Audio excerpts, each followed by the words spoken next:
Hello and welcome to episode 26 of the Player 3 podcast. I'm your host, Luke Croft. Alongside me, we have the always visually stunning Larry Hunt. You got a stopwatch going, buddy? No, I should. Yeah. I sound like It's a all right. smoker today. Yeah. Welcome to the Player 3 podcast. I'm gonna need the Misty Menthol 120s, all right? The longer cigarettes for the same price. And it's the official cigarette of the Player 3 podcast. No, it isn't. Lung cancer. What do you smoke? Let's all Seth? die. What do you smoke? What kind of I don't cigarette? smoke. And then alongside me, we have he can fix you a nice, delicious glass of Pepsi and steal your daughter's heart. Ladies and gentlemen, Doug Martin. Hello. And over here on my far right, we have Benjamin D. Hankins. The D stands for Duke today because big day for you, buddy. There is Ben! It's me, Ben. I'm so excited about tonight. I'm very excited. I hope it ends in severe disappointment for you. I hope it does. I hope Kaminsky has the flu or something and can't play tonight. Yeah. I can't wait for you to call him exactly what Aaron Harrison called him. I won't do that. Or was it Andrew Harrison? Andrew Harrison? Whichever. But it's going to be awesome. What's your prediction? Final score?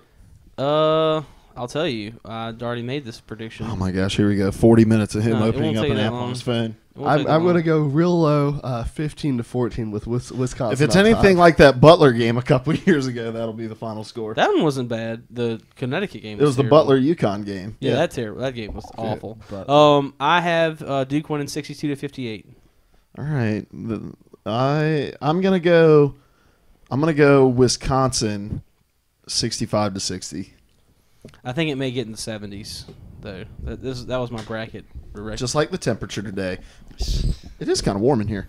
All right, but we are the Player 3 podcast. We get together every Monday to talk about not basketball, but video games. And so this gets pushed out on Tuesdays on Podbean, iTunes, Stitcher, all those different places. So check those things out. But we're going to get this week started like we get every week started with Over. the releases of the week. Releases of the week. Clap, clap. All right. Releasing on both consoles this week, we have Dark Souls 2, Scholar of the First Sin. All right. So, yet another remaster. I'm sure we've talked about this before, but, I mean, we have people who come and listen to us for the first time. What are you guys' thoughts on remasters in general? And then, does Dark Souls 2 deserve a remaster? It needs to be something special. Not just everything should have a remaster. Dark Souls 2 is kind of iffy for me. There was a real big fan base, but, well, I don't know. It feels like, maybe I'm wrong, but I feel like it has more of like a really powerful cult following than a blockbuster worthy of a remaster. I feel like Bloodborne's already so much more successful than Dark Souls because so many more people are kind of using it as a way to get into the PS4 and really explore kind of what kind of power it has. Yeah, I think it's interesting that not only are they releasing it, but they're releasing it this close to Bloodborne. You know, Bloodborne only came out 2 weeks ago. Was it 2 weeks ago? I believe. Your wife says, "Hey," by the way. Hey, wife. And Seth, did you shave? I did. It's kind of growing out over a couple of days, but I'll be shaving again. I joined the Dollar Shave Club. Dude, how is that? I love it.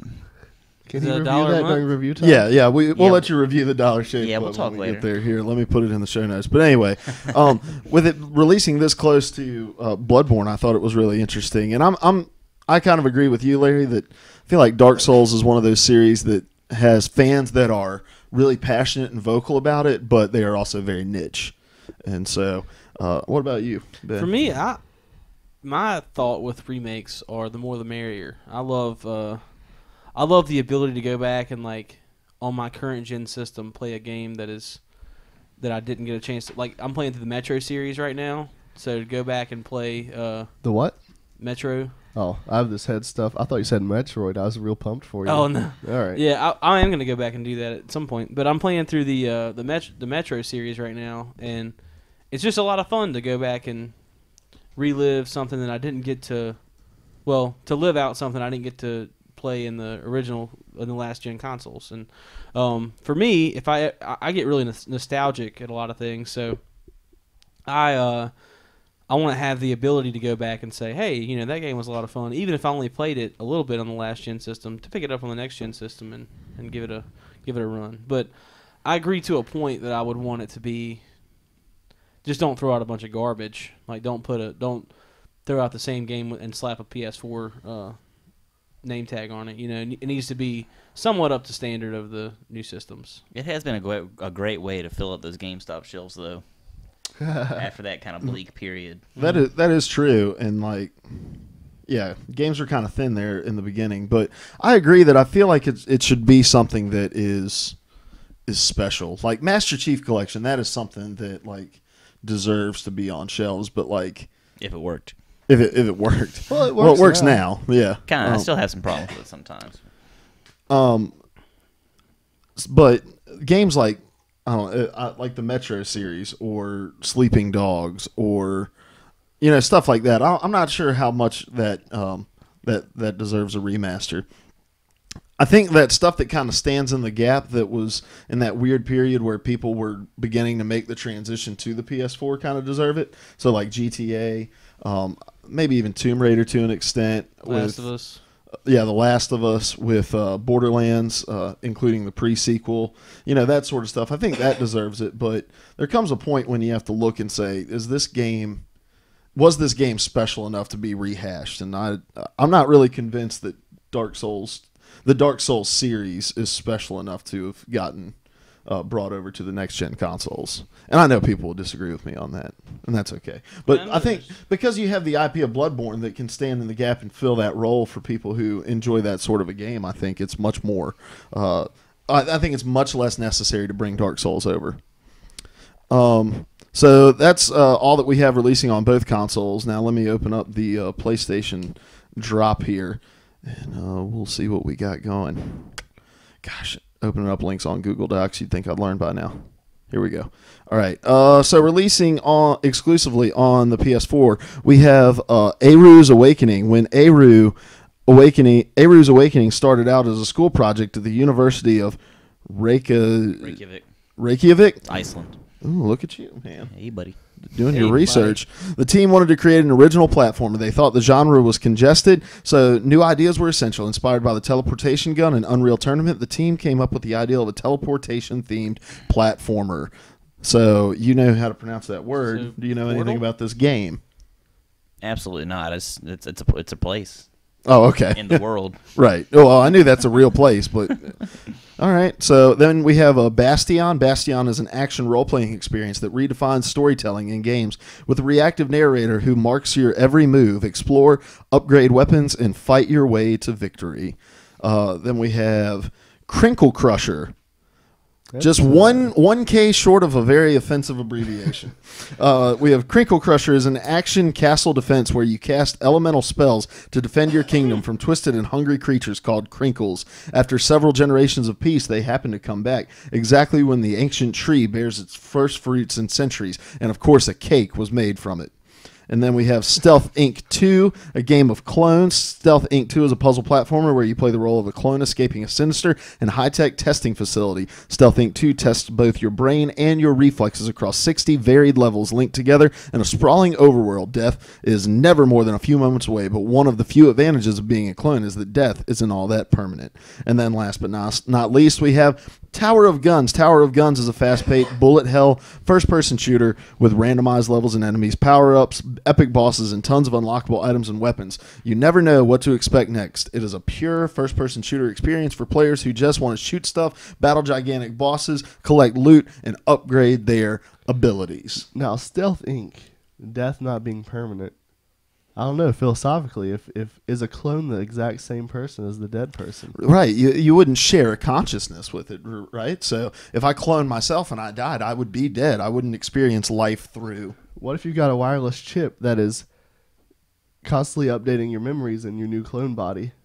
Are you the same person? But does the collection of memories build a person? Right. Of memories.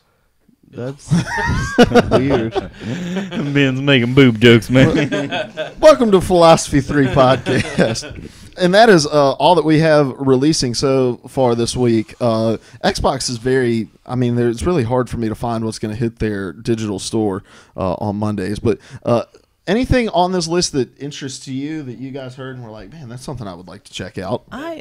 Go ahead, Ben.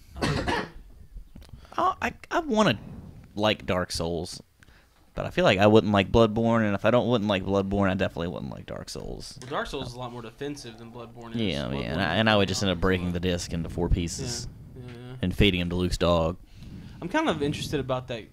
What did you say? Crinkle Crashers? Crinkle Crushers. Crinkle Crushers. Uh-huh. I'm kind of interested about that. It's like a tower defense game, you said? Yeah, and it looks like the camera angle isn't top down, but more like you are actually on the castle. That's what that looks like, right? Yeah. That little picture that's there. neat. You're on the wall. That's real neat. So that's kind of cool. I think out of all these games, the Tower of Guns looks pretty interesting to me. It looks like a kind of old school first-person shooter. So, Yeah. anything interesting you in any of that? I know you don't have a PlayStation. The art style of Aru's Awakening interests me. It's neat. Yeah, it's very yellow. Yeah. Is Like that pee. the Yeah. is that the platform and transport gun thing? Yeah. Is it like a Portal platformer? Um. Because Portal was like a. Yeah, I don't know. I've never had a chance to play it, but anyway. So that's everything that is releasing this week. We also had the PlayStation Plus games were announced for PS4, PS3, and Vita. We'll tell you what comes on PS4. I know Aru's Awakening, or Aru's Awakening, however you say it, I don't know. is one of the games on PS4, and then the other game is Never Alone. So those are your 2 PS4 games. Is there anything? And Tower of Guns. Sweet, Tower of Guns is going to be free for PS Plus members, so I'll check that out sometime this week as well. And those are your releases of the week. Releases of the week. Clap, clap. You become less exasperated by it over time. Yeah, it's just kind of evolved to it. It's just kind of, you do it because you're going through the motions. I am. It's not worth the energy anymore. Nothing's changing. It only gets worse. We're going to move on to news. With the podcast, guys. The songs are now dictating when we move on.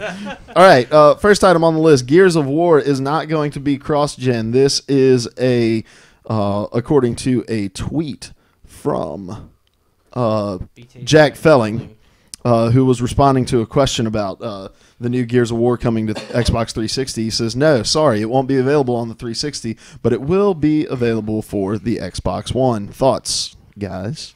Surprise! Sweet. I hope it's it is a brand new Gears of War, or is it's a Yeah, they're talking about the next iteration, Gears of War 4 or whatever it's going to be called. I would really love a remaster of that. Well, I mean, they said they're working on projects that are going to get announced at E3. So that would be nice. So I assume a collection of some sort, or at least a remaster, maybe of 3, will be in the works. But I'm not exactly positive.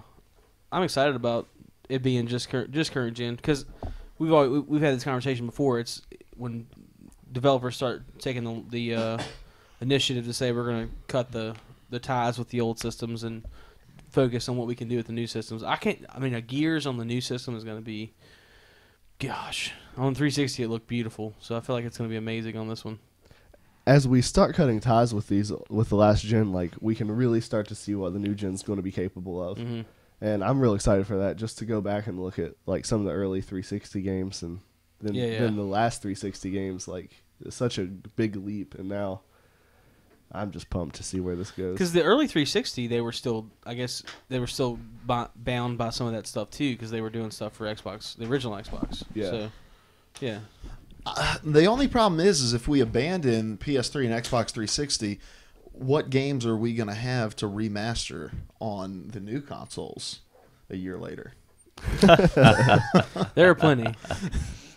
I am excited about Gears on the next gen console. I'm excited that they're cutting ties with the 360. It's only good at this point. I mean, we've dropped all this money on these consoles. It's time to start really trying to maximize the power. And I feel like the majority of the broken games that we have seen are games that were attempted to run on multiple consoles, like multiple generations of consoles at the from the outset. And maybe not necessarily totally broken, but like we know for a fact that Destiny was made smaller because it was on the put on the PS3 and Xbox 360. And so the fact that that's going to be one less barrier for developers to have to jump over is going to be really nice. I don't know, though, but you think about Unity. That didn't really work out too well, being just a new gen game. Yeah, and I think that's partly to do with just the fact that that game was in development before they even knew the specs of the new console as well. And so now we're going to start getting into games whose development cycle is fully contained within this generation, so that they will have had the hardware from day one of its inception. So I think we're getting more and more into the territory where we're not going to have to worry about that sort of stuff as much. I still say be leery about it, but maybe have to worry just a little less. Next item on the list, Halo, the Master Chief Collection, added team doubles last week. Has anyone gotten a chance to play? I haven't. Not team doubles. I really want to. This is perfect for me because I don't like playing with randoms, and I don't play Master Chief Collection online unless someone else is on. So those nights where it's like me and you playing, and these two knuckleheads are playing Dying Light together, we can just hop on team doubles and dominate. I just miss SWAT. I really do. That's like my gear up game mode. What if they had team doubles SWAT? You have to have a real small map because that would get. Yeah, that's true. Then in the delay corner here, we have Xbox One's exclusive Quantum Break has been delayed to 2016, and that kind of ends the triple play, completes the triple play of the big Xbox One, the big PS4, and the big Wii U titles are now all going to be 2016 titles, with Quantum Break, Uncharted 4, and Zelda all getting pushed to 2016. Surprise! Yeah, that's... Oh gosh. I think I upset the dog. I feel like this is a title I've been hearing about for a long time, and I don't know, just it keeps getting pushed back, and any excitement that I had in the beginning is just, all right, I'll start caring when it comes out, I guess. And I think publishers are going to learn more and more how like this rhythm can work against them, because we saw Quantum Break at E3. I don't know, 2 years ago. There's so much going on right now. His nose is blowing. There's dogs barking. Ben's fanning us with the door. Yeah, I'm still not positive if what Ben's doing is being effective. I'm very cool. Because okay. Anyway, sorry. What was I saying? I feel like they're going to learn that this rhythm is really working against them, because Quantum Break came out. We saw it at E3 a couple years ago, and it looked awesome. Like warping through time and taking out enemies. Like, oh, I'm here 1 second, I'm there the other second, and like it looked awesome. But now I'm like, I just don't really care about this game because it feels like it just keeps getting pushed back. Yeah. We want to see games delayed to improve them when necessary, but it can be overdone. You can't just keep pushing back and pushing back and pushing back, and it's better to not announce a release date until you're pretty sure you can release somewhere near that day. Yeah. Milky513 says Quantum Break is not big enough for a holiday release. What do you think about that? I'd say that's the case. I mean, I don't know how big this game was supposed to. I mean, it's supposed to be a huge, because they're gonna have the television series kind of intermingled with it. Gotcha. But I don't know. I mean, I don't think there's enough real hype for it to generate a ton of holiday sales.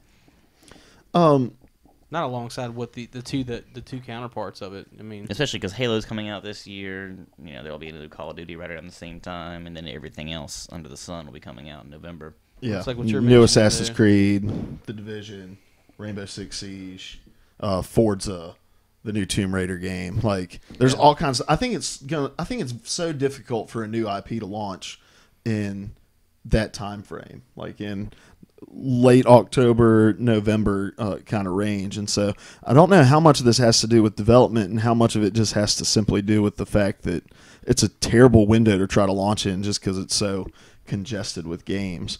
But early 2016 is going to be interesting with those three titles hitting, because those are three games that are system sellers. There are people who are going to go out and buy a Wii U just so that they can play the new Zelda, and people will go out and buy an Xbox just to play Quantum Break. We saw that with the way that people flocked to buy Xbox Ones when Sunset Overdrive came out.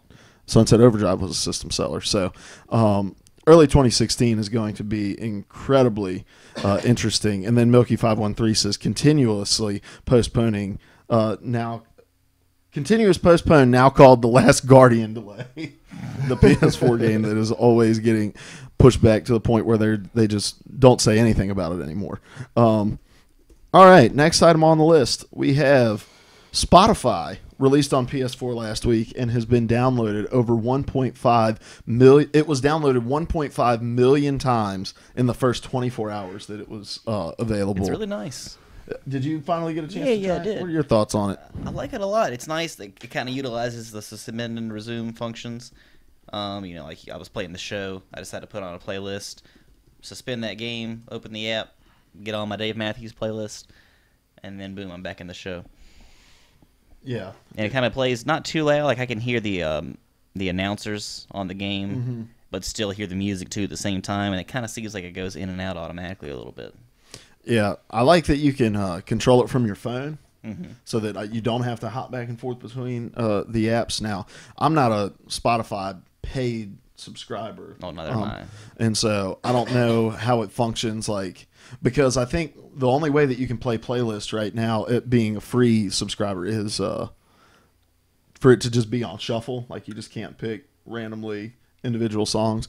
But the functionality of it, I think it is amplified my gaming experience. I just kind of get lost in the show because I'm listening to music at the same time, and I'll knock out like 20 games of Road to the Show and not know where that time went. So I think I think it stands in the gap of a feature that really Xbox One doesn't have anything that can compare to it right now. Yeah. And with this being a partnership deal with PlayStation, it doesn't look like Spotify is going to be coming to Xbox One anytime soon. But out of all of the ways that Xbox kills PlayStation on the multimedia side, I think the Spotify feature is one of the ways that PS4 comes out on top.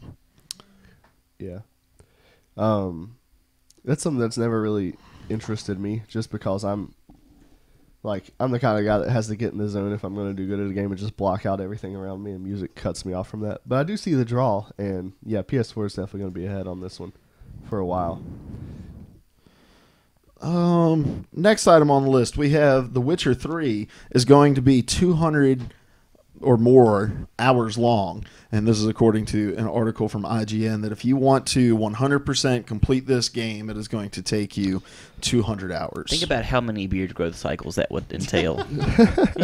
How much can your beard grow in 200 hours? Because you think I guess it depends on how long you want the beard to be. That's the variable. What? You say you want like a big shaggy beard, you want a Gandalf beard that's going to take longer. That's going to determine how many beard growth cycles you have in that 200 hours. Oh, that's what you're saying. Oh, okay. So like if you don't trim it. Right. Okay. Interesting. I hear 200 hours, and I know a lot of people are like, man, that's so much game for the money, and like they get really excited about it. But for me, I'm like 200 hours. That's incredibly overwhelming to me, because I'm not really a big fan of kind of open world games, and I've said that multiple times on the podcast. But I know, like for you, probably Ben, what do you think about that? I love long games if they're good. Like I love Skyrim because that's easily a 200+ hour game. That is like if you want to get everything you can out of it, you spend a lot of time in it. And it's one of those games that you come back to later if you didn't finish it, or you could do other stuff in it later if you haven't done it. And I just don't want to see like an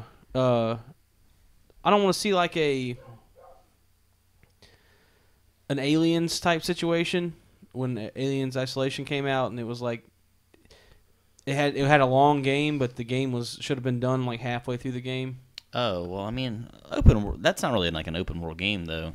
Yeah. Necessarily like that huge sandbox. The great thing about games like the Elder Scrolls and even Assassin's Creed, things like that, is that they have those missions like side missions that you can go to later if you really want to get that main experience out of the game, or you can just blow through the story and have that done with. So really, the experience is based on your interests. And I like that a lot about those open world games. Yeah. Yeah. How immersed do you want to get into the game? If you're a perfectionist, the $200 can be overwhelming because I have to do it like me, literally completing Oblivion. I'm almost there. But if you can control that urge and you just want this story, that you can just go get the story, and that's fine. But if you want more, well, here's a crap ton more for you. And I've learned that when it comes to open world games, that's got to kind of be my approach. Is I've got to play it almost like a linear experience, and then if I happen to come across a sort of side mission that I really enjoy, I'll go back and do all those. That's kind of what I did with Sunset Overdrive. Like I just went straight through the story and then went back and did the couple kinds of different side missions that interested me. When I'm kind of playing mine, I like to do like almost like I'm really experiencing. Like I'll do a story mission. And then I'll go and do a couple other random things. Like maybe I'll go get my hair cut in Grand Theft Auto. Or get a tattoo or something like that. And I'll do a couple of other side missions, and then I'll do another story mission. And kind of mix it up like that to kind of elongate the experience. See, for me, it's... Oh, sorry, go ahead. Oh, for me, I'll do the main story mission, and then I have to go do every side mission that's available to me before I go to the next story mission part. And then I'll do the next story mission part, and then every side mission that's open to me, I go do all of those. And then because I want to be the highest level I possibly can be at the main part. Like that's just the way I go through it. I like to play the Elder Scrolls games in like you start out with the Dark Brotherhood and the Thieves Guild, and then like it's a story of redemption where you become a hero and then save the Empire. Yeah, I kind of writerly like that. Like you can create your own story and like kind of fill in the lines or fill in the blanks in your head. Yeah. So that really the story isn't saying this, but you're kind of creating it that way. I like to do a lot of stuff like that too.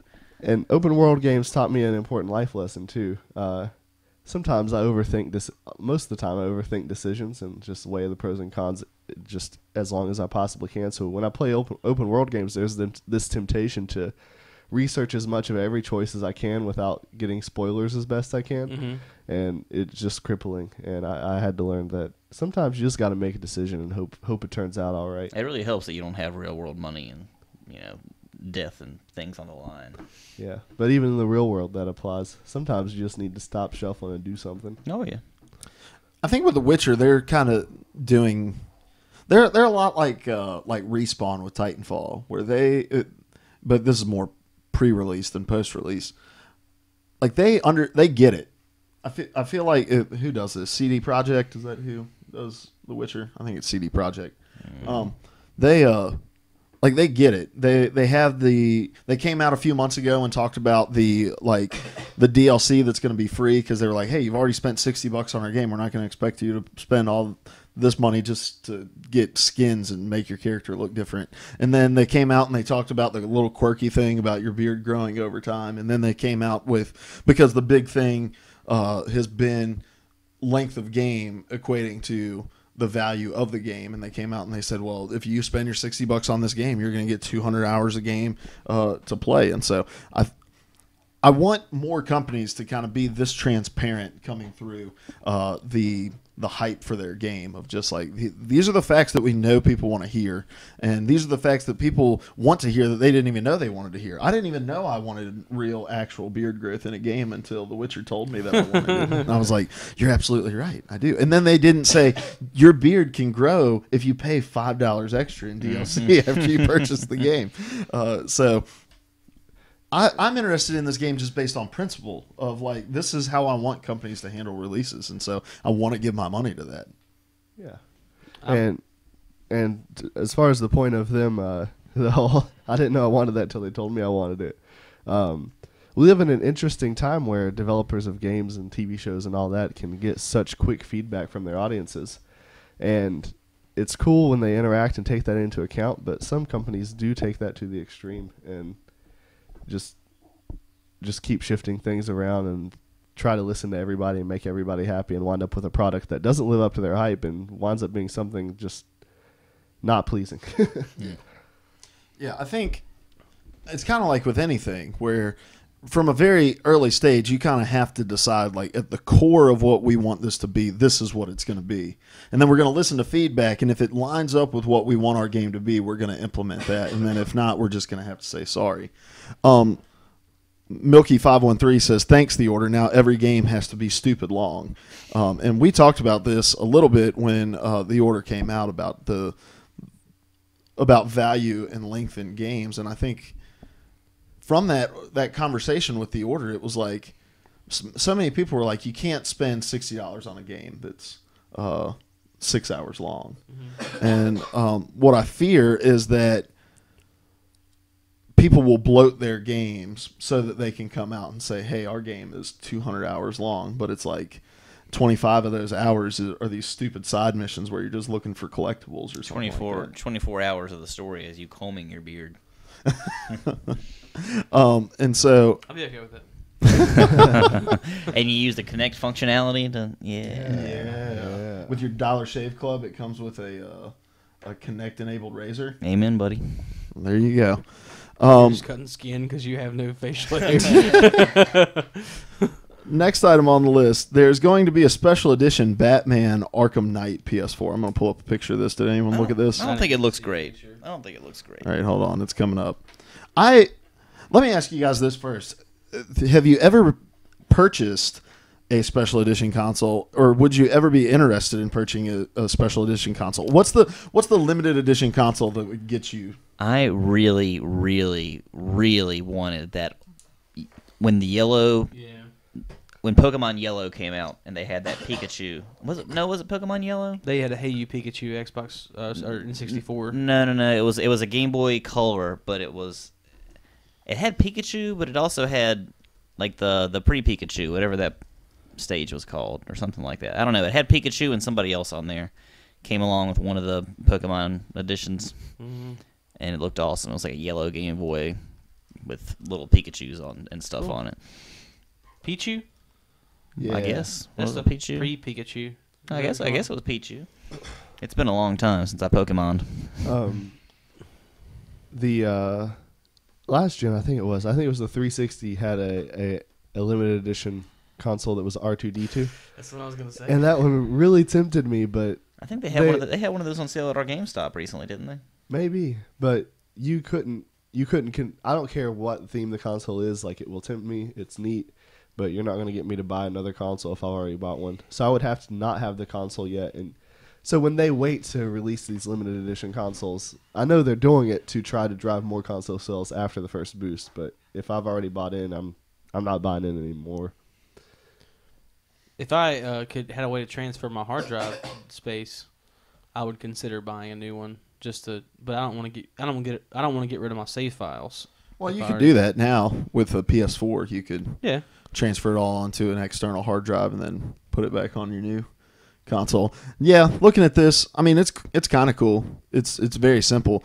I kind of like the color, but the whole flowing Batman cape thing, I don't know. Yeah, the only real console that I would have purchased had it come out like widespread release is the 20th anniversary PlayStation 4 console. I love the nostalgia of the gray color. I'm really hoping that this gray controller that is included in this Batman Arkham Knight console is sold individually, because I will buy one of those just gray controllers. That was the coolest part about that limited edition 20th anniversary one.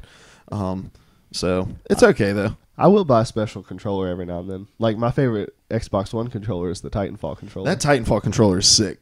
It's super nice. There's a subreddit that just has like mods to controllers and stuff, and this you should check it out sometime. You'd love it, because anyway, that was an aside. That was a personal conversation we just had. I bought the Halo 4 and the ODST special edition controllers.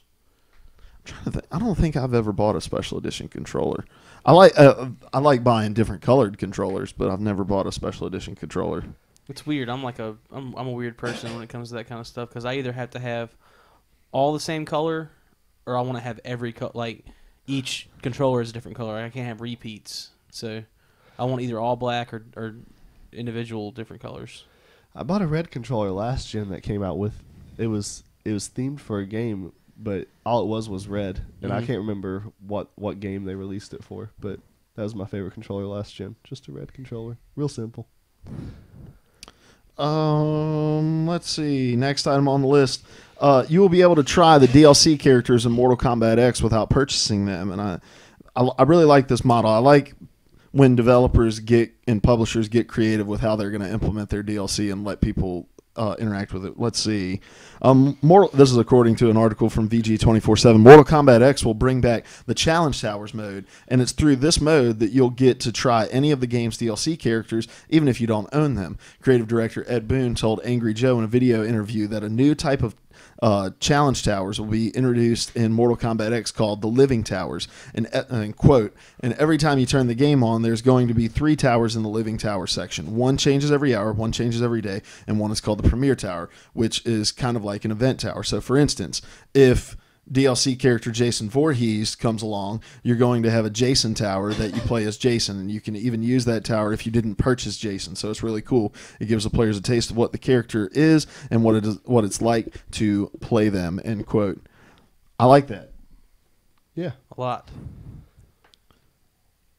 Awesome. Yeah, it's really nice. It's like going to the car lot and test driving a car. I don't know. I'm kind of excited about Mortal Kombat X. I always get really excited about these fighting games, and then I get them, and you play Injustice for 400 hours. And, you play it for a long time, but you play the single player because everyone online is just a big old meanie. They're real good. And they just spam. Yeah, that was really fun when we tried to beat people online. Did we ever even come close? It's fun when you're in public and like doing it with friends because you're like, oh man, we're getting the crap beat out of us. Oh, this is kind of cool. But then you're by yourself and you really want to just kind of do real bad things to your TV out of frustration. Yeah. Or your cat. What? I just don't like cats. My cat? Well, not just your cat, just cats in general, just every cat. Okay. I don't. I mean, like, I played Street Fighter the other day for this may be a different conversation. We may need to move on, but I played Street Fighter the other day for PlayStation Now, and it was awful. And I just remember Street Fighter being so good, and like I remember when we got Mortal Kombat, it was the complete edition, the K one. I don't. Yeah. And we played that for like every time we hung out, we would play that for like a month straight, and it was so much fun. And if this is anything like that, I don't know, I'd be really pumped about it.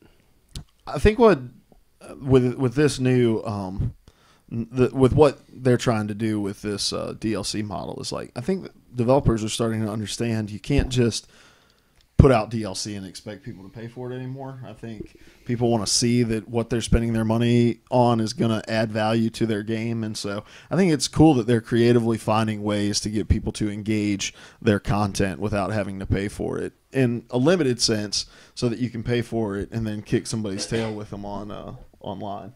Was Jason Voorhees or Predator or Carl Withers? That's right. They do have a Carl Weathers skin, yeah, don't they? Yeah. When are we going to see some Michael Myers love? I've seen Jason and I've seen Freddy. Man. Are you just talking about Mortal Kombat or Yeah. in video gaming in general? Nobody cares about Michael Myers. I care. That's Twilight Zone. Call of Duty Ghosts.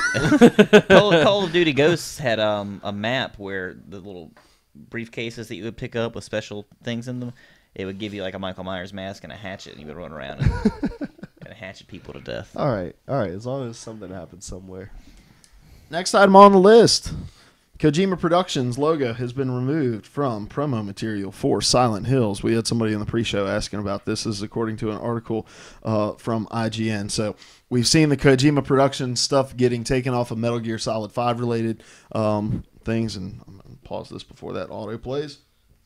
And the same thing is now happening to Silent Hills. Is anyone hitting the panic button yet? I'm beyond panic and into sheer pessimism, and I'm just convinced that this ends badly. I mean, I don't know. I don't feel like it's not gonna be as good of a game without Kojima. I mean, obviously. I feel like we don't know enough about it from PT, because that's really the only concrete proof we have of anything, and that's really not really even a reflection of style. There was a little gameplay footage from Gamescom last year that we got to see. And it was less like kind of... It had like this lady with these really long arms and fingers like crawling across a hall to get you. But other than that, outside of PT and that little bit of a trailer we saw, we haven't seen much of this game. Right. So I mean, there's not really much to be, in just panic or shock over. So really, there are all kinds of directions that this could go. It would be nice to have a Guillermo del Toro and Kojima collaboration, but if not, I'm sure it'll still be a great game. I mean, they still got Del Toro, so I don't even know if he's going to stick around. Go ahead. Do you feel that same way about Metal Gear Solid, Seth? That it's going to be fine without Kojima? I didn't at first. I don't know if I would say fine. I think it'll just be very, very different without that kind of nuance that Kojima brings to the production. Yeah, I feel like first of all, if Kojima is out, then Del Toro is going to be out, because I think that they were kind of like a package deal within this. So I think Del Toro will see it and then say nope. And then I think if that happens, I'm not positive how far along in production they are with this game. I think that Konami understands that this is going to be a moneymaker. So I'm starting to think the game is going to be released, but I'm starting to think that we're not going to want it to be released. Because at this point, with the huge success that PT was, this game is going to have to live up to an incredible amount of hype. Even people who aren't PS4 owners who know about PT are excited about Silent Hills coming, because, I mean, it's going to be cross-platform. Oh, yeah, a real username just asked if viewers and followers are allowed to ask questions. Absolutely, man. Drop those in, and we'll try to get to them at the end of the show. But anyway, so I'm not exactly positive if we're going to want this game to come. Like, it's got a lot of hype to live up to. And that's what I'm saying is I'm not saying I don't think it's going to happen. I think it's going to happen. But although we don't know much about this game in particular, it's coming from a long line of games that were very terrifying. And the loss of Kojima is going to hurt that, I think. But I was real excited for Del Toro to come on. Have any of you had the opportunity to watch The Strain? I've been meaning to read the book, actually, first. But. Okay. I haven't read the book, but I've watched that show, and that show is just horrifying. And so I was real pumped for both of those guys to be together. And Guillermo's films, too, are all awesome. Yeah. Not necessarily the most horrifying things in the world, but they're usually really interesting, to say the least. Yeah. Mm-hmm. So if he steps away as well, I'm just, I might still pick it up if I hear a lot of good stuff, but all of my excitement will be dead. Yeah. Yeah, I think Kojima and Del Toro made this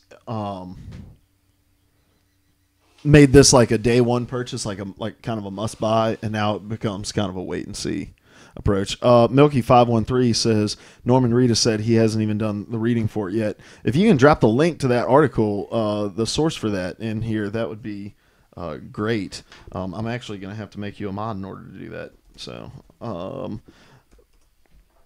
there we go. Because if they're not even that far along in it to where he's done the reading for the game, they have to be pretty early in the stages of this thing, I would think. So that's pretty crazy. All right, next item on the list, we have PayDay developer Overkill welcomes the challenge from GTA and Battlefield Hardline. I thought this was a cool article because we joked all through Battlefield Hardline's lead up that it was just kind of a Payday that was a little more polished.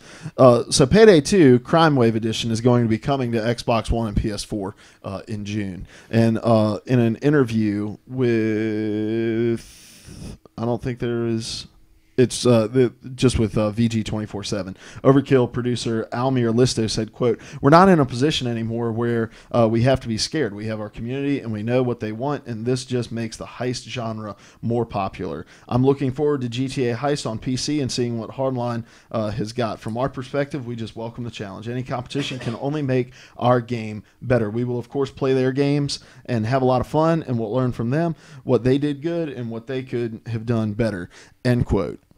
I like what he has to say is like, we don't want to be the only heist game in existence because kind of an iron sharpens iron sort of thing. Mm-hmm. Like if the big wigs like Rockstar and EA are doing heists, then PayDay is going to have to step their game up all that much more to even be heard. That's the American spirit at work, ladies and gentlemen. Capitalism 3 podcast, ladies and gentlemen. So yeah. I know little to nothing about PayDay. I know it's a delicious candy bar. And I don't think they should be worried anyway, because we talk a little bit about Battlefield is, it's pretty much the same game with a very slight environment change. This is from a really old article in December, so I'm not sure how much of this is current. So nix the stuff we said about Norman Reedus, because this was from before Christmas about him not even recording the heavy parts. So they could be further along than what we think. So, Leanna's back, buddy. Oh, we were just talking about you, Leanna. We thought you had ran away. A real username says, it says player 3, but there are 4 of you. Have you decided who you are leaving out? If Zephyr Baby had his way, it would be me. I know it. Yeah, because he just now added you on PS4. Apparently when he was on Talking Dead, he reiterated that same thing 2 weeks ago. So back on maybe with it. But anyway, next item on the list, final item of news, Titanfall. Titanfall. Whoa there. Titanfall. Titanfall DLC maps will be included in the normal playlists. And again, Respawn has just knocked it out of the park post-release. They made all these DLC maps free now, so go out and download them and play with us on the DLC maps. We need to hop on and play. We do. It's been a while, hasn't it? Yeah. I need to play all kinds of games.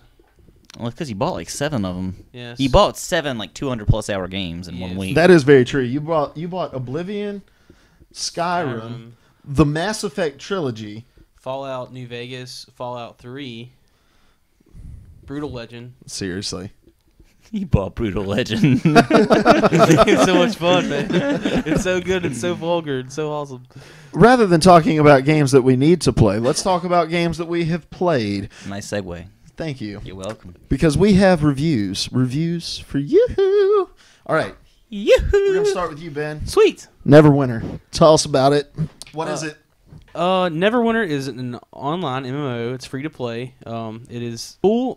I started 2 characters. I started a hunter, whatever person, ranger, whatever you want to call it, and I started a dwarven great weapon master. What is it called? The guy that you made, great weapons master, great weaponsneer person. They just carry big weapons. It's pretty cool. It's a big hat. It's funny. Yeah, it's pretty.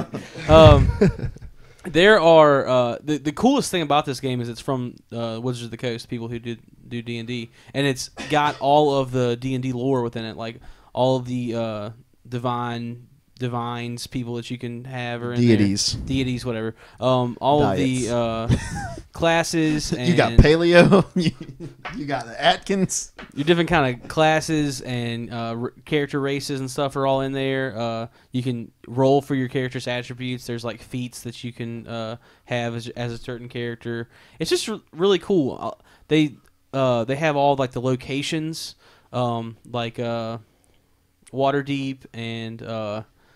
If you watch the Acquisitions Incorporated D&D, which I'm probably the only nerd that does that, except for Dizzy, his already nickname Cooper, our producer, he does that. But they Who isn't here with us today, by the way, guys. That's why no one's keeping up with the chat. He's on a date. It was just, I mean, it's the level of coverage that they did on this game, and for it to be free, it's a very, very awesome game. The only qualm I have with it right now is not being able to link up with someone. I don't know how to do that. It's very strangely hard. Like, it shouldn't be as hard as it is. And we tried to the other night, and it was you just can't. Like, there's no way to do it. So, if you enjoy, I would say if you liked DC Universe or if you like WoW, and you like not paying for games. Then yeah, it's free to play. You could go play Neverwinter. It's Which really awesome. Did you know, Ben, that free to play means you don't have to pay for it in order to play it? I did. Someone very wise once told me that. I got a chance to play this game as well this week, and be thinking of your review in a word while we're at it.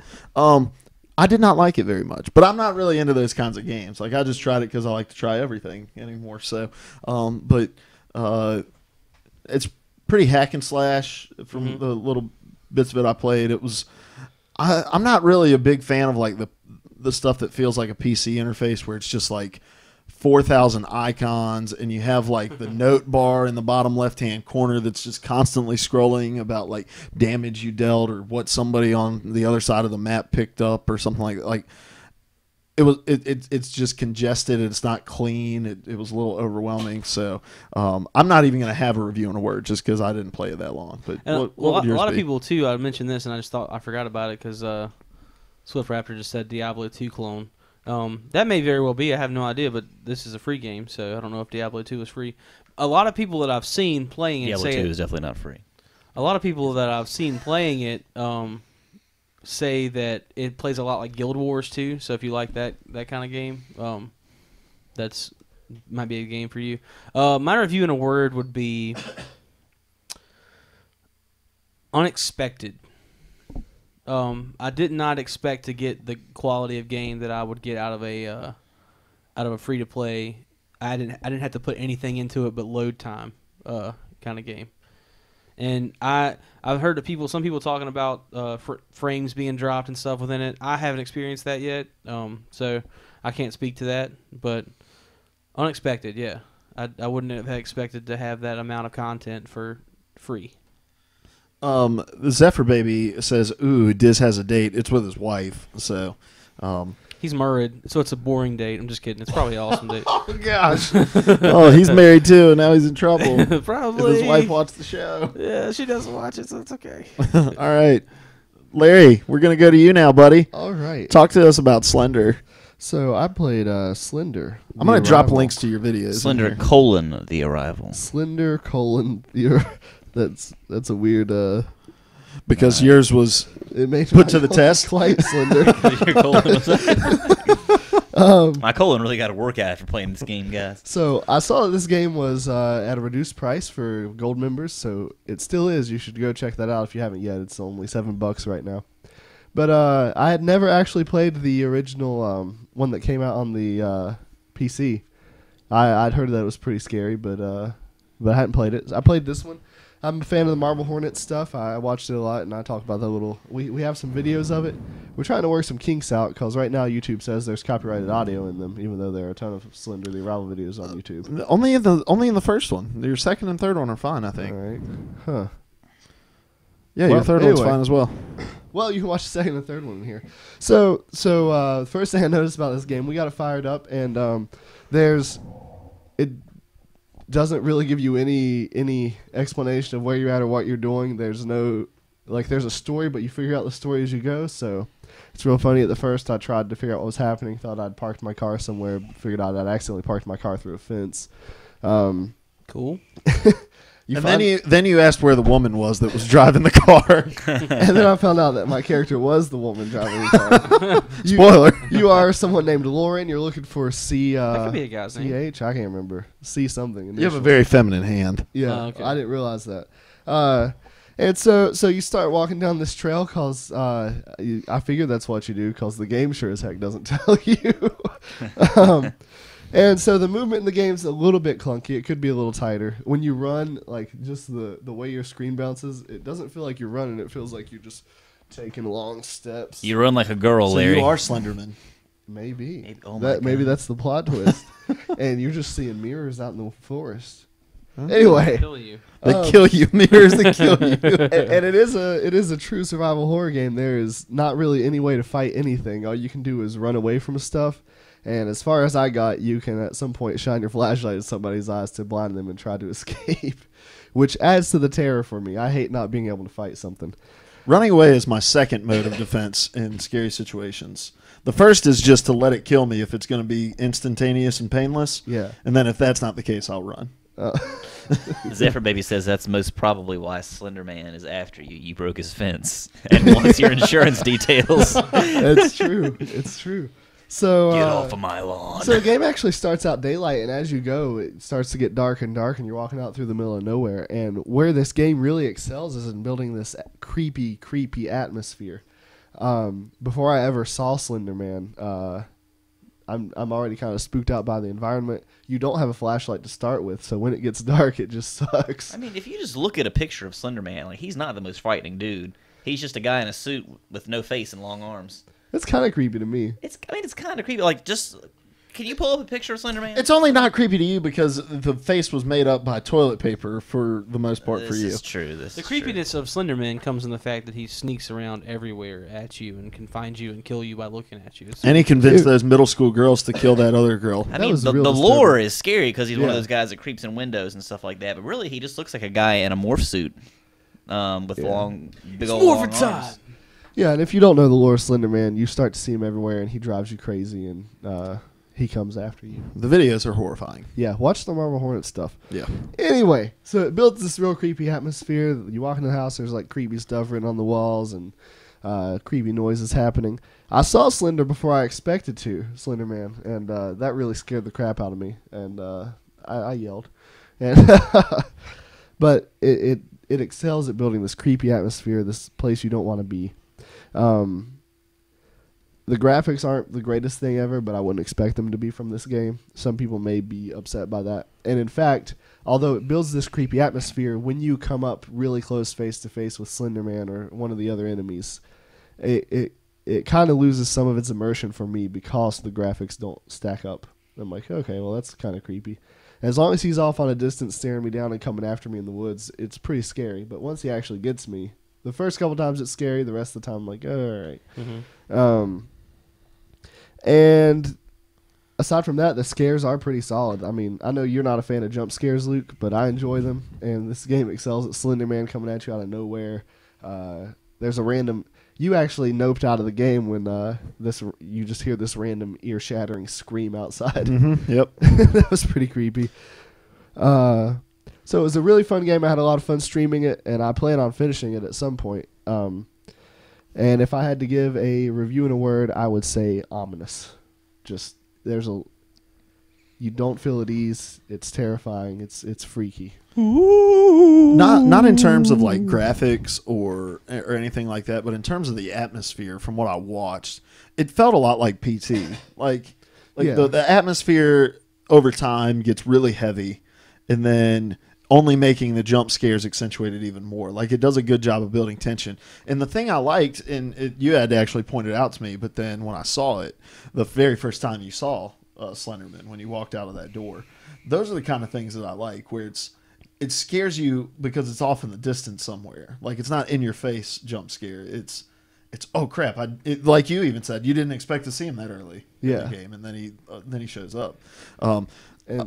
Go ahead. There were times in the game, too. The game is kind of...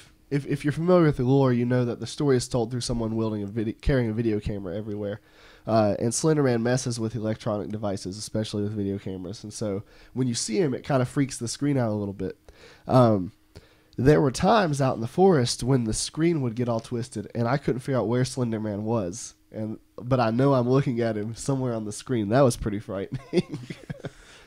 Swift Raptor asked a question that we've covered a little bit other times, but much earlier on. So we'll give it another go here.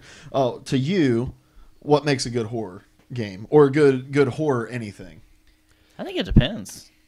There are different genres of horror. You got things like Dead Space that are a little more. They have some survival horror elements, but they're really action adventure-y too. I really just love the old. Like, when I think of horror games, I think of survival horror, like the old Resident Evils, the old Silent Hill, where, puzzle solving and basically just doing all you can to get by with limited resources. That's one of the scariest things in my book, because I know that I would run out of bullets in about 1 minute. Yeah. Yeah. 1 minute. There needs to be real danger.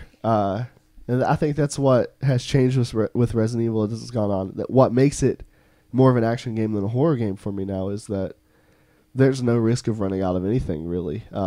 You're going to be able to just keep blazing through, just firing off rounds like Rambo, and you're going to be fine.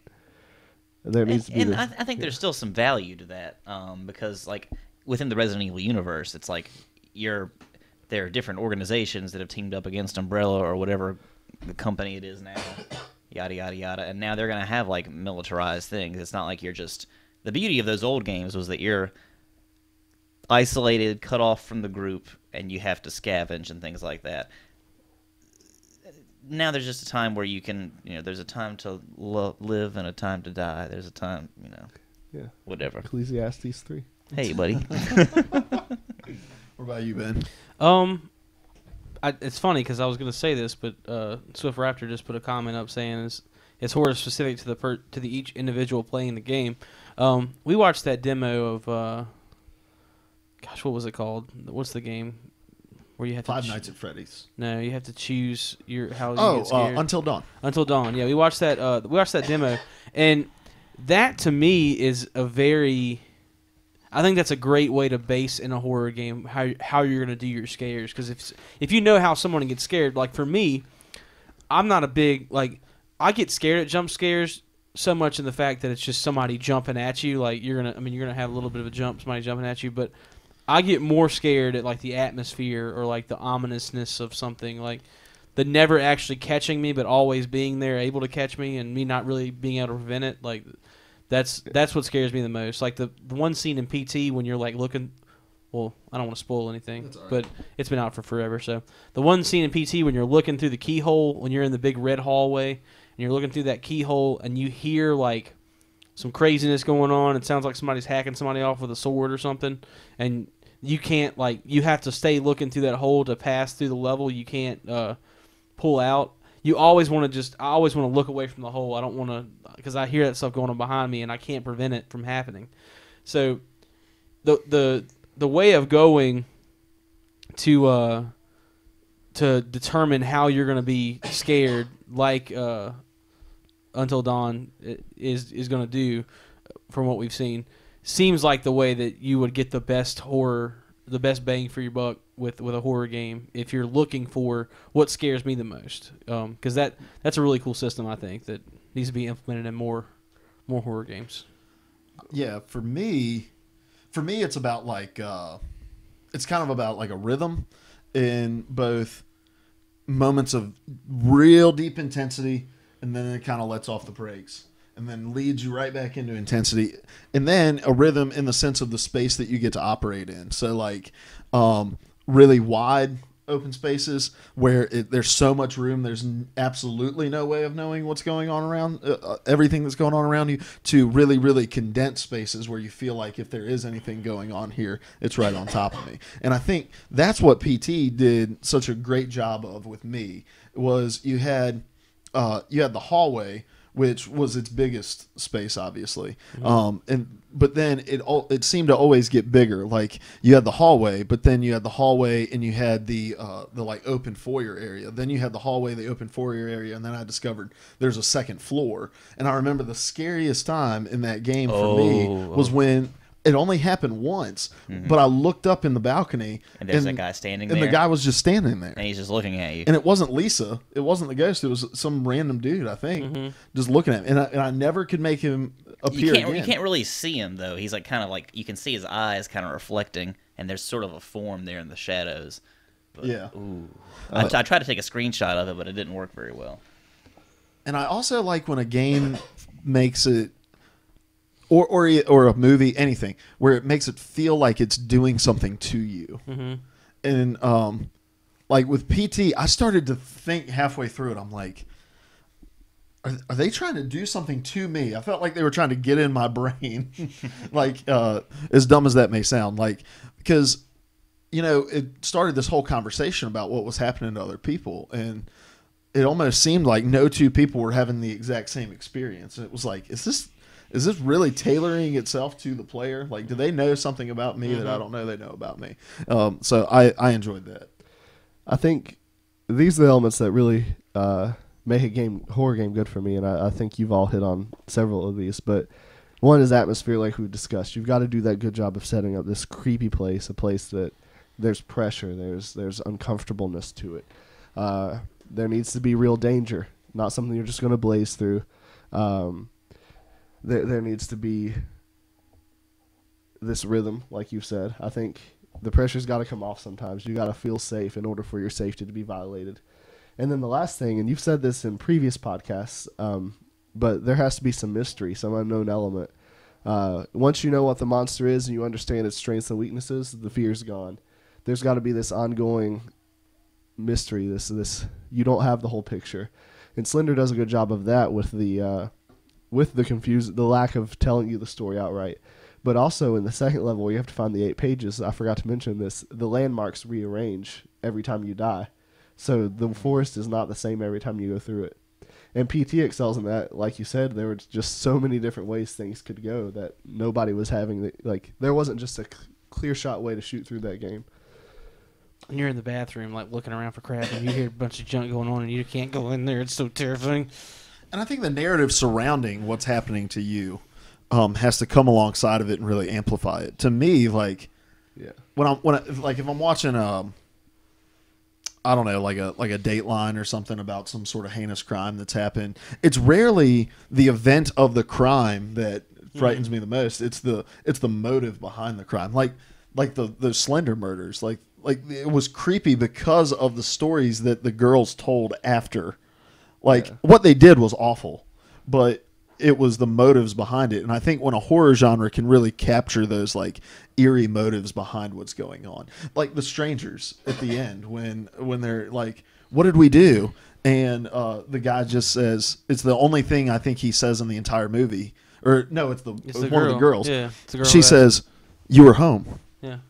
And it's like, everything that was terrifying about this movie just got cranked up to the gigawatt terrifying, because the only reason that it happened was because they were home.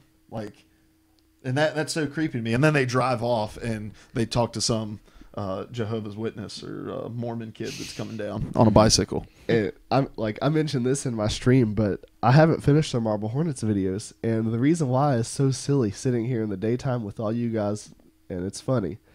But in the house I live in currently, and the house I lived in previously, the backyard motion sensor light trips all the time, and I can't figure out why. Mm-hmm. And so when I'm watching Slender videos at night and that light trips, I'm just out, no more.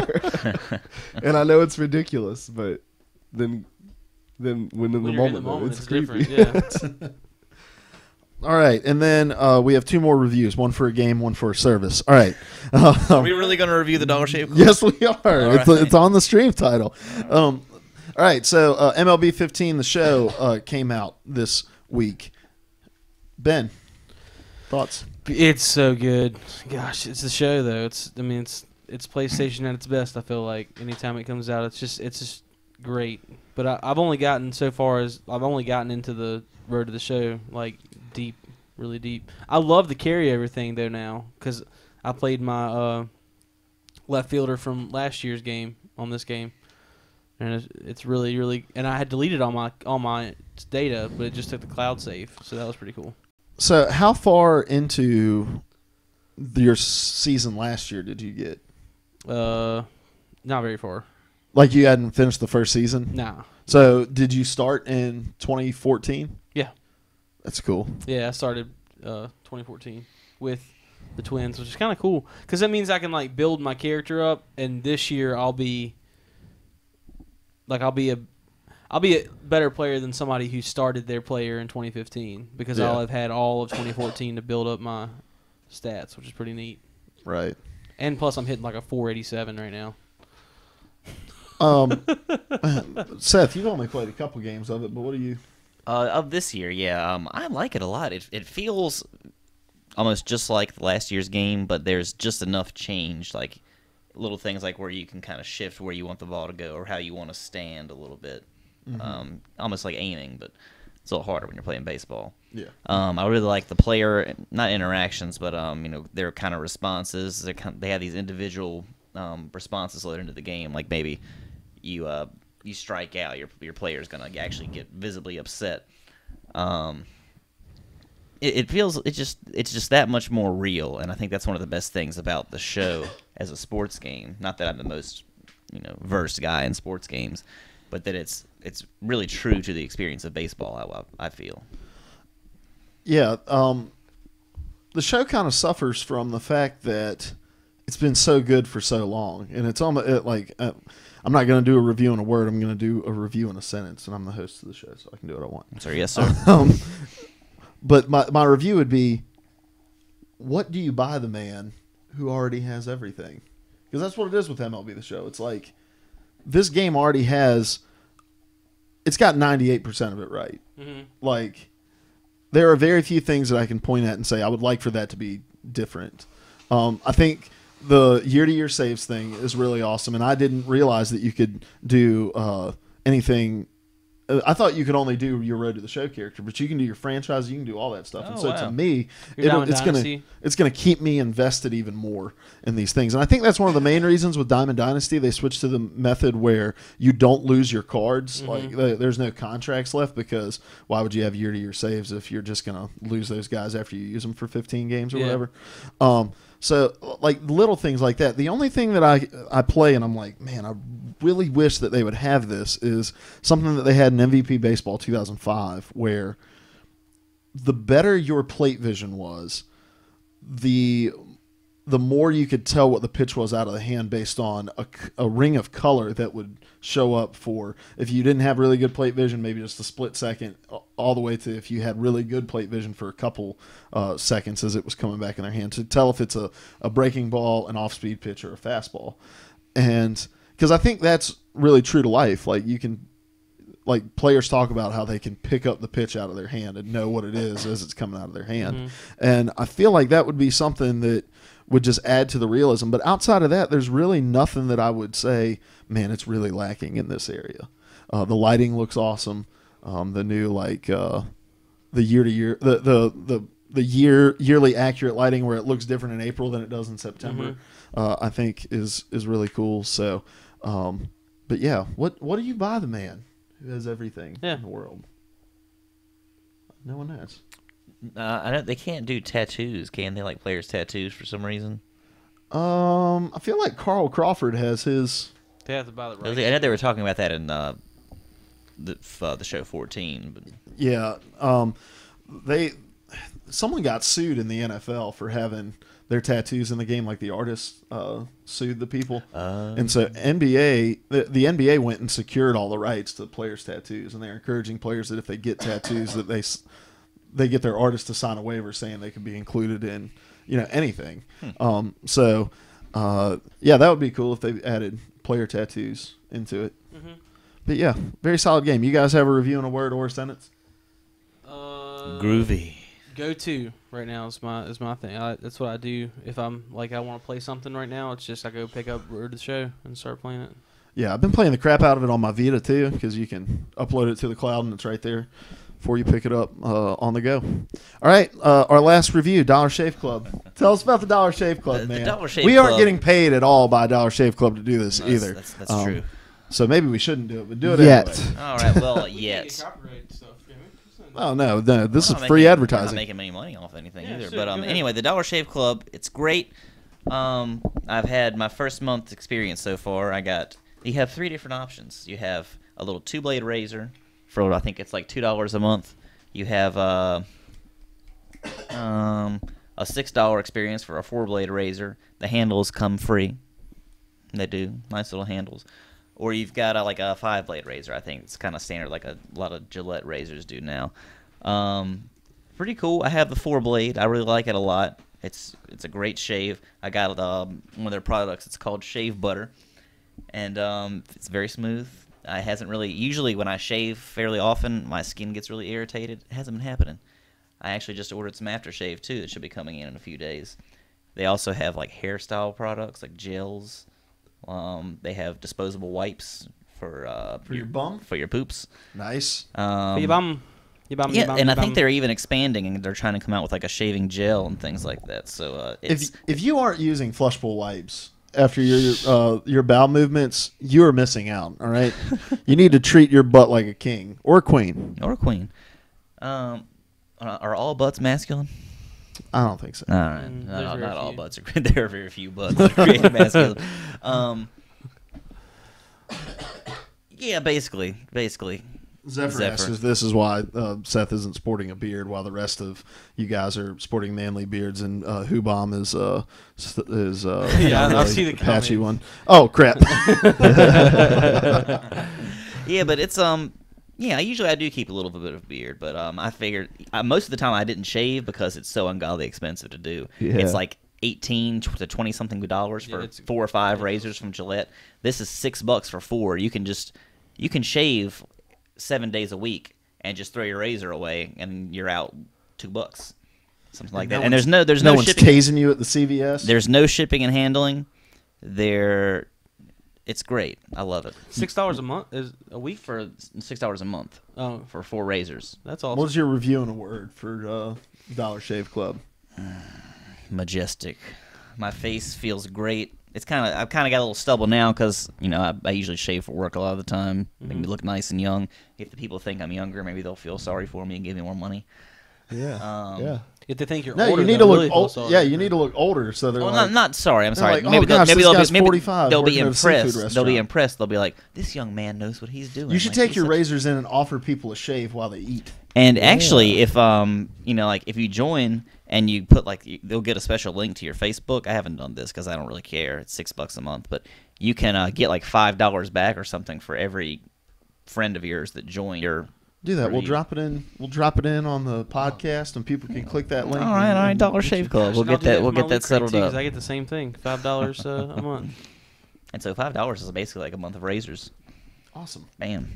All right. So that was our reviews. Our reviews for you. Woohoo! I like how you preemptively just destroyed any hope of the jingle. You're my hero right now.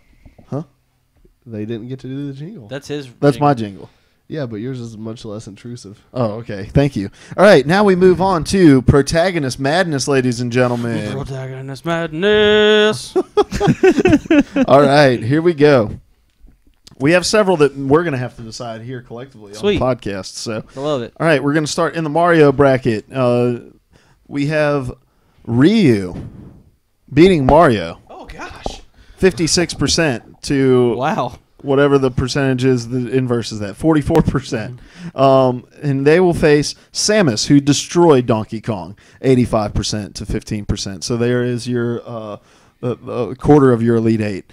Moving on to the Nathan Drake bracket. Here we go. We had 2 deadlock ties, 50-50 here.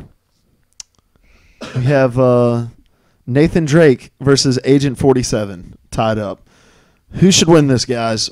We get to decide. This is how we're doing the tiebreaker. It's Drake every day of the week, nonstop. Wait. Are you guys actually voting online at all? No. All right, cool. Are you? No. Are you voting online? Okay. Yeah. So All right. our vote is not All right. included in here. Our vote will now be counted. Okay. Here we go. Who do you say, Ben? All right. Who do you say, Larry, while he weighs the options? All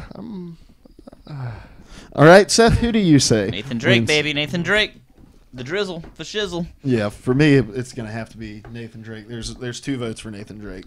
I'm going to go Nathan Drake as well. All right. Well, Mine there it doesn't is. matter, but Ben it's going to doesn't be even need Nathan to vote. Drake. No. So he wins by a Awesome. landslide. So Nathan Drake is going to win here, and I had a pen up here. You may Right borrow there. my It's blue underneath your. It's underneath your. If It's you're right up there. your, in if front of you're your up face. your butt, you know it. It's right. All right. I don't know what he said. I'll hear it when I listen to the podcast tomorrow, and it'll make me laugh probably. All right, so Drake wins that one. And then we had John Marston tied 50-50 with Solid Snake. All right.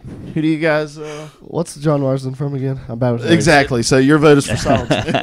Red Dead Redemption. I haven't actually played Red Dead. I feel like I would love it, but I'm going Solid Snake. I'm going to go Solid Snake here, too. I think he is... John Marston. Cinderella. Go, Cinderella, go. What, Cinderella? Yeah, it's Cinderella. Go, Cinderella, You know, go! I'm more of a Western guy myself. John Marsden. Gosh, what do we do here? We're making up the rules Rock, on paper, the fly. scissors. Lauren! On the Okay, other we're one. gonna play rock paper scissors. Me versus you, then you versus him, and then all right, here we On go. shoot. On shoot. Here we go. Rock paper scissors shoot. Rock paper scissors shoot. Oh, oh man. All right, you guys got to play each other. Here we go. This is the scientific method at its finest. Seth versus Larry. Rock, paper, scissors, shoot. Yeah, John Marston. Marsden. John Marston just overcame Solid Snake. Cinderella. Cinderella. You set it on fire.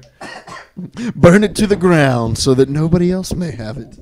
All right. Posters on Moving fire. on to the Link bracket. Link overcame Marcus Phoenix 56% to 44%, and they will take on Laura Croft, who beat Commander Shepard 67% to 33%. And then moving on to the Master Chief bracket, we have Master Chief beating Joel and Ellie 88% to 12%. Really? And then we have a tie between Sonic and Mega Man. Who beat Joel and Ellie? Chief. Master Chief. The only one who Whatever. deserves to beat Joel and Ellie. Whatever. All right, so we have Sonic and Mega Man. Here we go. I haven't seen a Mega Man game in forever, so I'm going to go with Sonic. All right. Was that a tie too? Yeah, that was a tie. I think I'm gonna go Mega Man. I like Mega Man. We're gonna have to play rock paper scissors against I'm going to have Sonic. to go Sonic. Oh, so Boom, we got baby, it. right here. Baby, boom, baby. Right here. Right here. What? Pound it. I like Mega Oh, Man. He there can we change go. into stuff. He can do crazy stuff. He has All like a right, rocket so body. Sonic. All right, so here are your Elite Eight matchups. We have Ryu taking on Samus. We have Nathan Drake taking on John Marston. We have Sonic taking on Chief, and Link taking on Lara Croft. So I am pleasantly surprised to see Samus make it this far. I love Samus, but I didn't know there were more Samus lovers out there. Zero Suit Samus would have probably won this thing. Well, Samus is both. Yeah, I know. I'm hoping that the final is Samus versus Chief. I'd love to see that actual fight. That'd be great. we'll make it happen. I'll call him up. I'll call Chief up. You get a hold of Samus. Got it. Hello, John. This is Lucas Croft, MD. All right. I think I just had a mini heart attack. Oh gosh. That's Having some exciting. pain right here. Oh man. Right. Welcome to Welcome to Player 2 podcast. All right. Moving on to the random question of the week. Random question of the week for the month for this week. that stupid jingle doesn't even make sense. I tried to go low, and if it had 4 people, it would have worked like a charm. We do have 4 people. One of them just refuses to be a part of the family. Yeah. Because that jingle's dumb. Hello. My wife is here. All right. This comes from a question that was asked to us on YouTube. And you guys can drop questions in the chat as well, and we will try to get to some of them. I'm trying to find his username. I have the question. This is from Original Pizza with an E. Original Pizza. He asks, Pizza. could you guys discuss the possibility... Huh? Pizza. Nah, with an A.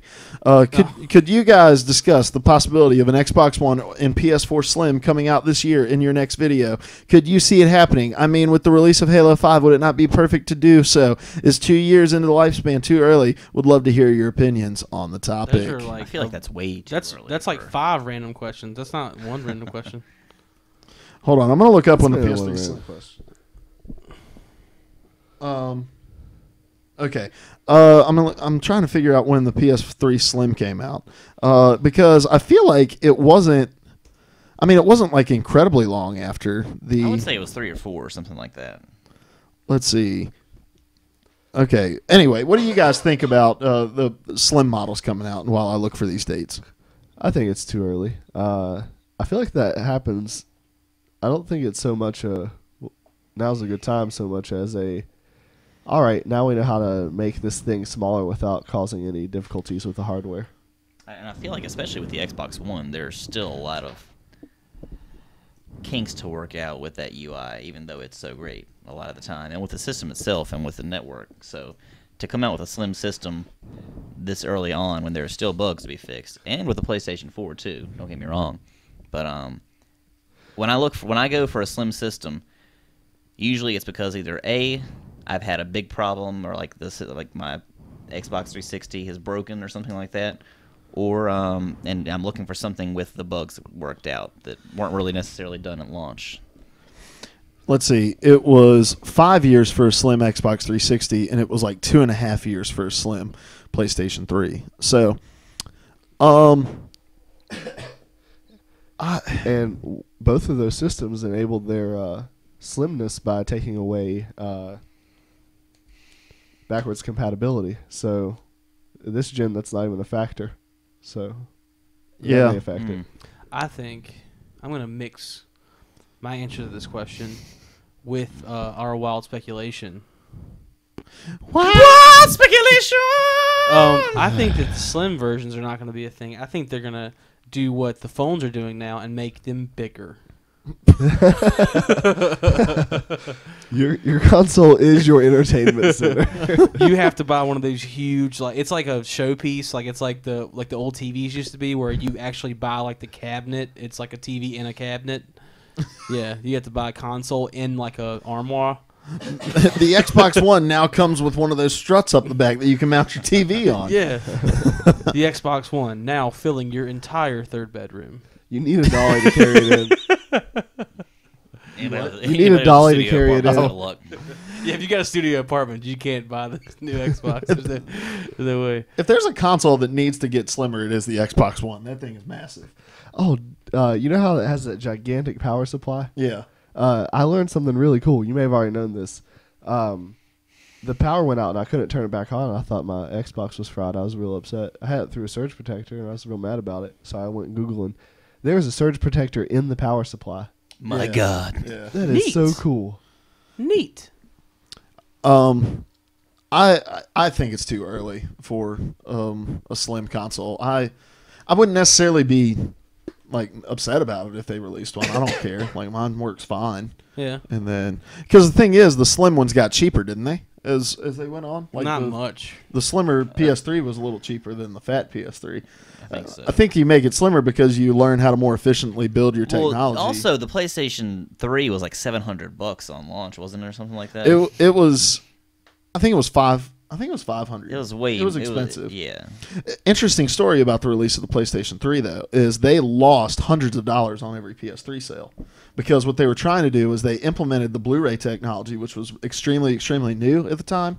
But they were in the battle with HD DVD, which is funny. We saw an HD DVD player at like the attachment for the 360 at the pawn shop when we walked in the other day. But anyway, Sony, in an attempt to win the war of Blu-ray versus HD DVD, said we're going to take the several $100s of loss and putting this Blu-ray technology into PS3s because we know people will buy a game console and then they'll want to buy the latest greatest movies on that platform to be able to play it on those. So PS3 is pretty much single-handedly responsible for Blu-ray winning between them and HD DVD. That was the main reason I bought my PS3. Was for the Blu-ray player? Yeah. It's like you like video games and I like high-quality movies. I'm going to buy the video game console that plays high-quality movies. It used to be the cheaper Blu-ray player, actually. Like, it used to be cheaper than a Blu-ray player. That's very true, too. Blu-ray players were mad expensive for the function that they had. Like $30. Yeah. And with the Xbox, like you guys said, you had to buy something separate if you wanted to do the HD DVD. Yeah. It didn't come available at launch. Which was that a Microsoft owned? I don't think it was a Microsoft owned technology. I think they just backed it later on. So Blu-ray was developed, I think, by Sony. So yeah. All right. That's it, boys and girls. Real quick, just so the viewers know that we're not just blatantly ignoring you. They keep talking about a game called Shadow Man, and it was a scary game, but I've never played it. Have you guys ever played it? I've never played it. Never even either. heard of it. So we have no thoughts on it currently. Sorry. Yeah, sorry about that. That's going to do it for the audio section of the podcast. Send us a copy. We will go to the Player 3 Podcast After Party Lounge when we get done, but we're going to go around the circle, and we're going to give our gamer tags out.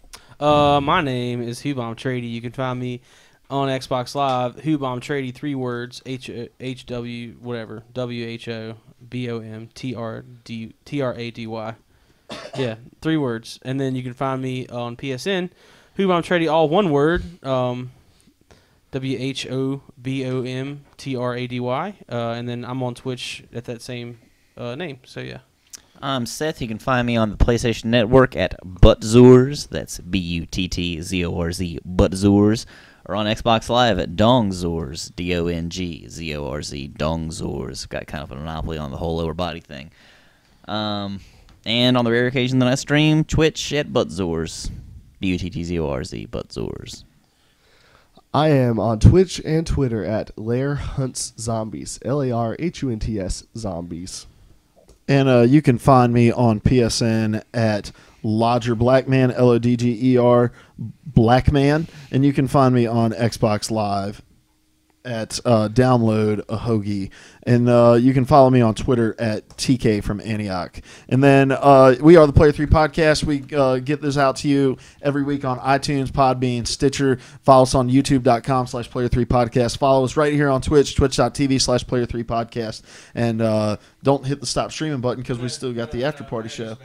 Oh, okay. Yeah, go for it. All right. But we are the Player 3 Podcast. Player 3 Podcast! P3P. All right. First off, I want to address this. You were too young to know what Shadow Man was. It came out in '99. How old do you think I am? All in our mid-20s, except for Seth. He's the baby of the group. I'm 24. Shadow Man video game. Is it one word? Look, Raptor. I played an Atari. Okay, I owned one. Well, you were too young. I mean, you weren't too young for Atari, but Atari. And now the whole world knows. Here it is. Here's Shadow Man. Oh, I need to mute this. All right, we're watching Shadow Man. If you guys have any questions you would like for us to cover, it doesn't have to be about video games, just about anything. We would be glad to talk about those. Make sure you hit the follow button on the stream. I'm going to give a shout out to all of you guys who followed us. All right, thanks for the follow, LucyBoy90, a real username, Joe Afterwork, Sibo Segrist, and SwiftRaptor70. Thank you guys for that follow. We stream every Monday. We're going to start to try to do... Was that a teddy bear? Yes, it was. It was what? It was a teddy bear that superimposed itself on the screen. Huh. It's pretty awesome. We're going to try to... You started to say something. Well, we're going to try to have more regular streams. Last week, Larry streamed Slender the Arrival, and then he had a pretty good little turnout. So I think I'm going to stream some MLB The Show sometime this week for you guys right here at Player 3 Podcast. And I've made the pros in MLB on my player. So what were you going to say? Do we want to mention some of our big plans or keep those secret for now? Oh, yeah. We can let you guys in on the plans here. So, we're just trying to figure out ways to engage our community more effectively and get you guys involved in what we're doing here at Player 3 Podcast. And Winning Dog asked his phone passed out on me. We're in the Player 3 Podcast After Party Lounge, which is where we come and interact with the chat more. So here's a couple of the ideas that we've been batting around for the future. We want to do, and I'm not sure, this is kind of just a working title, but we would love to do Achievement August, where you guys will have an opportunity to compete to see who can earn the most trophies or the most gamer score over the course of a month's time. And then if you beat us here at the Player 3 Podcast and you win the entire thing, then you get some sort of a prize. So that's one of the things that we're looking at doing. And we may sometimes refine that to specific games. So yeah, like Halo 5 comes out, we may see who can race to get the most in a certain amount of time. Who can 100% it the fastest or something like that. That'd be cool. Thank you for the follow, Winning Dog 2. We are also... I would like to... I don't know how interested I would be in doing this just because I'm not that great at it, but Larry and Ben are both really big into Minecraft, and so creating a Minecraft Player 3 podcast world and allowing our listeners to be able to come in and build within that. Tell us what to build. And no creative mode. It's all about survival. No. Yeah, you gotta be able to be creative under pressure. Hard survival. So that's something that we may be starting here in the next couple months, or whenever those two get together and decide how they want that to work, and they'll stream it and get you guys in on those things as well. I think that would be really cool. If you guys have any other ideas about how we can best serve you as a podcast, let us know. We would love to. We would love to do some things that get you guys involved. We have a couple guys who are going to be jumping in as content creators for us. I have some emails to send later this afternoon. So for our website, who are going to write articles and reviews and that sort of stuff, want to really give our website some TLC. Zephyr Baby says he just got rid of Minecraft on his Mac. I also received a friend request on PlayStation. Not sure who from. And I don't know how many of you would be interested in this, but if you remember a game called Animal Crossing, we're going to fire up my GameCube and stream Animal Crossing after my 10-year absence. And Animal Crossing continues to exist when you're not playing it, so the people in my town are aware that I've been gone for 10 years, and my town is overrun with weeds and trash. So Yeah. We opened it up yesterday just to make sure that it works. yeah, And he walked up to an NPC, and he was like, Larry, I feel like it's been 117 months since I last saw you. It's been a while. Yeah. Bryce Harper flew out left field. Hit a home run. He's 22 years old. Did you say he flew out of left field and hit a home run? No, he hit a fly out to left field and ended up being a home run. Oh, word. So those are just some of the things that we have come down the pipeline for you here at Player 3 Podcast. But if you have any questions you'd like us to cover here on the Player 3 Podcast After Party Show, we will. I think it changes all the time. We'll let you know. Game lobby. You didn't do your sultry voice. I never had a chance. We kind sorry. of jumped into it. It's all right. Hello and welcome to the Player 3 Podcast After Show. You can do a currency type of thing, and then people can bid, and you can have like a Skype call with people and have them involved in the stream or the topic. All right, that would Let me see. No. that'd be kind of cool. Let people stream into the podcast and talk about a topic that they are interested in talking about. We may look into seeing how we can do that. Yeah. Look at that name. It's so artfully crafted. Gosh. Just things we can't read here. Yep. Did we have any other ideas? We had Achievement August. We had the Minecraft world. Was there anything else? Just the ever evolving Minecraft world.